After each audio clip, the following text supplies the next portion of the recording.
ସେଠାରେ ଆସୁ ଆସୁ ଡେରି ହେଇଗଲା। ଆସିକି ପହଞ୍ଚିଲି। ଯାଇଥିଲି ବଜାର। ଏବେ ଆସିଛି ମାଛ ତରକାରିକି ସେମିତି ଆସିକି ପହଞ୍ଚି ଆମର ମାଛ ଭଜା ଚାଲିଛି। ମାଛ ଭଜା ଅଛି। ଆର ଆଣିନି, ବିଲାତି ଆଣିନି, ସବୁ ପନିପରିବା କିଣିକି ସବୁ ଧରିକି ଆସିନି। ଆଉ ଟିକେ ଜହ୍ନି ଛୁଆ ଘଣ୍ଟା ଟିକେ ଲେଟ୍ ହେଇଗଲା। ସେଇଠି 2 ଘଣ୍ଟା ଖଣ୍ଡେ ମନ ଲାଗିଗଲା। ସେଇଥିପାଇଁ ଲେଟ୍ ହେଇଗଲା। ଆସିକି ଏଇ ଏବେ ରୋଷେଇ କରୁଛି। ସେମାନେ ଖାଇବା। ଆଉ ଆସିକି ପହଞ୍ଚିଲି।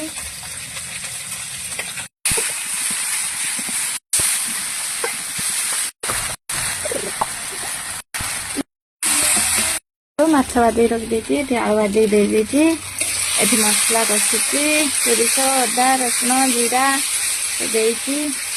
ଜିରା ଫୁଟଣ ଦେଇଛି। ପିଆଜ ପକେଇକି ମସଲା କଷୁଛି। ଏଠି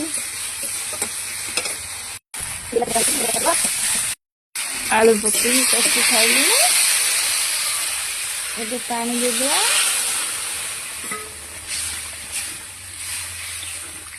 ପାଣି ଦେଇଦେଇକି ଫୁଟିତେ ଛାଡ଼ିଦେବା। ଫୁଟିଗଲେ ମାଛ ଦେଇଦେବା।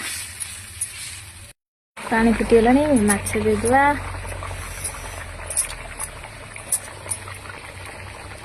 ଗରମ ମସଲା ଦେଇଦେବା। ମାଛ ରେଡି ହେଇଗଲା। ଆମ ରନ୍ଧା ସରିଲାଣି। ଦେଖନ୍ତୁ ଆମର ମାଛ ତରକାରୀ, ଶାଗ ଭଜା, ଭାତ। ମୋ ଝିଅ ଖାଉଛି। ମୋ ପୁଅ ଖାଇସାରିଲାଣି। ସିଏ ଆଉ କହିଲା ମୋ ପଛରେ ଖାଇମି। ସିଏ ଆଉ ଖାଇଲାନି। ଆମେ ମା ଝିଅ ବସିଲୁ ଖାଇତେ। ଖାଇବା ଲେଟ୍ ହେଇଗଲାଣି। ଭୋକ ଲାଗିଲାଣି। ସକାଳୁ ଜଳଖିଆ ଖାଇଥିଲୁ, ଭାତ ଖାଇନାଇନୁ। ଯାଇଲୁ। ଜୟ ଜଗନ୍ନାଥ। ମୋ ଝିଅ ବେଲା ନେଇକି ଗଲାଣି।